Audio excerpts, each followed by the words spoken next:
18वें प्रकरण का 17वां सूत्र है, जिसमें कहा, जो आत्मा में विक्षेप देखता है वह भला चित्त का निरोध करे, लेकिन विक्षेप मुक्त उदार पुरुष साध्य के अभाव में क्या करे। जो आत्मा में विक्षेप देखता है वह भला चित्त का निरोध करे, लेकिन विक्षेप मुक्त उदार पुरुष साध्य के अभाव में क्या करे। इसमें बता रहे हैं, हर प्राणी के भीतर जो चेतना है वही उसकी आत्मा है। इस चेतना शक्ति के कारण ही मन, शरीर, इंद्रियां आदि सक्रिय होती है। इस चेतना शक्ति के कारण ही मन, शरीर, इंद्रियां आदि सक्रिय होती है। यानी ये हमारे भीतर चेतना है, आत्मा है, इसी के कारण मन में भी गति है, शरीर में और इंद्रियों में। अगर आत्मा निकल जाए तो ना ही ये मन सोच सकता, न विचार कर सकता, न कोई प्लान बना सकता, कुछ नहीं।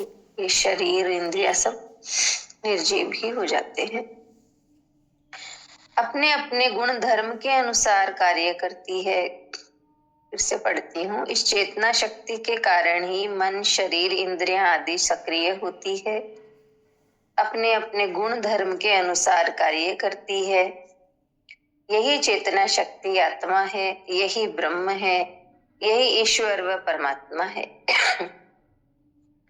किंतु ये आत्मा सूक्ष्म है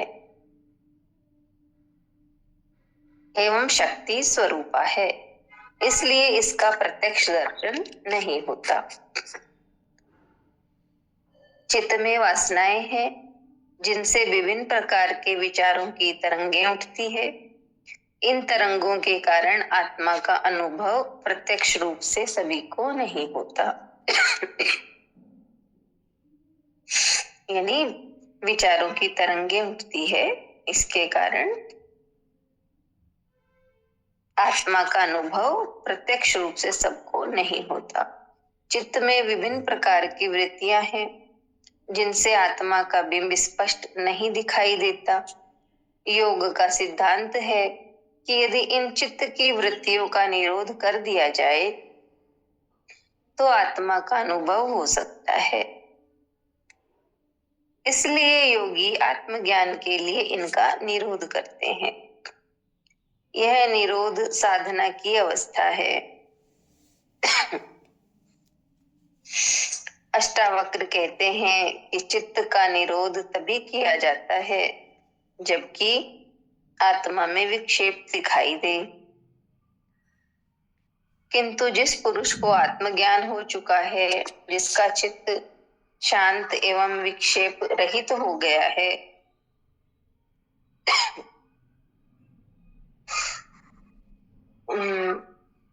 जिसमें साध्य अर्थात चित्त का ही अभाव है,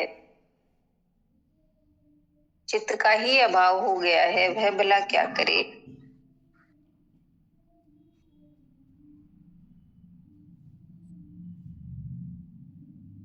तात्पर्य है कि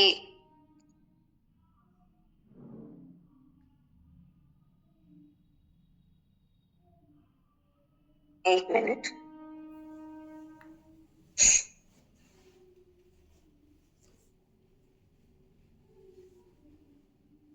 हाँ, तात्पर्य है कि आत्मज्ञान की स्थिति में केवल आत्मा ही शेष रहती है।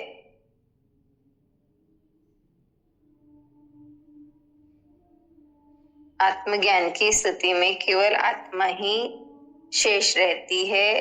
चित्त, मन, शरीर, संसार आदि के विक्षेप ही समाप्त हो जाते हैं। फिर किसका निरोध किया जाए। चित्त आत्मा का विक्षेप ही है। जब तक चित्त है तब तक उसका निरोध करने को कहा जाता है। उसमें साधन, साध्य और साधक तीन रहते हैं। ज्ञान उपलब्ध होने पर, चित्त न रहने पर साधना व्यर्थ हो जाती है। इतना ही है।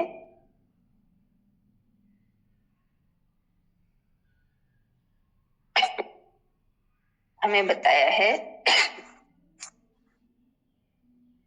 कि हर व्यक्ति प्राणी के अंदर में आत्मा है, चेतना है, उसी के अनुसार शरीर मन इंद्रियां सक्रिय रहती है और इसे ही ब्रह्म आत्मा कहा है। आत्मा सूक्ष्म है, शक्ति स्वरूप है, इसलिए सब किसी को इसका प्रत्यक्ष दर्शन नहीं होता। और कहा चित्त में वासनाएं होती हैं जिसके कारण विचारों की तरंगें उठती है और इन तरंगों के कारण ही आत्मा का अनुभव नहीं होता है। तो यही कहा है कि चित्त में विभिन्न तरह की वृत्तियां हैं जिनके कारण आत्मा का बिंब स्पष्ट नहीं दिखाई देता। तो ये कहा कि योग यही कहता है कि चित्त वृत्तियों का निरोध किया जाए। ये निरोध करना ही साधना है और अष्टावक्र जी हमें यही बताते हैं कि चित्त का निरोध तभी किया जाता है जब आत्मा में विक्षेप दिखाई दे। लेकिन जिस साधक के चित्त ही शांत हो गया या विक्षेप रहित हो गया, वो साध्य क्या करे, फिर क्या साधना करे?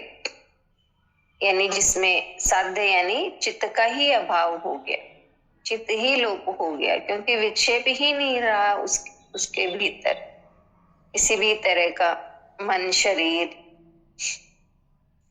संसार, ये सारे विक्षेप ही खत्म हो गए, तो फिर केवल आत्मा ही बची। तो फिर किसका निरोध करे? इसलिए ज्ञानी किसका निरोध करे? तो यही बताया कि जब चित्त ही नहीं रहा, चित्त है तो इसका मतलब आत्मा में विक्षेप है। तो जब चित्त ही शांत हो गया, विक्षेप रहित हो गया, फिर किसका निरोध करे? तो इस तरह से हमें बताया है।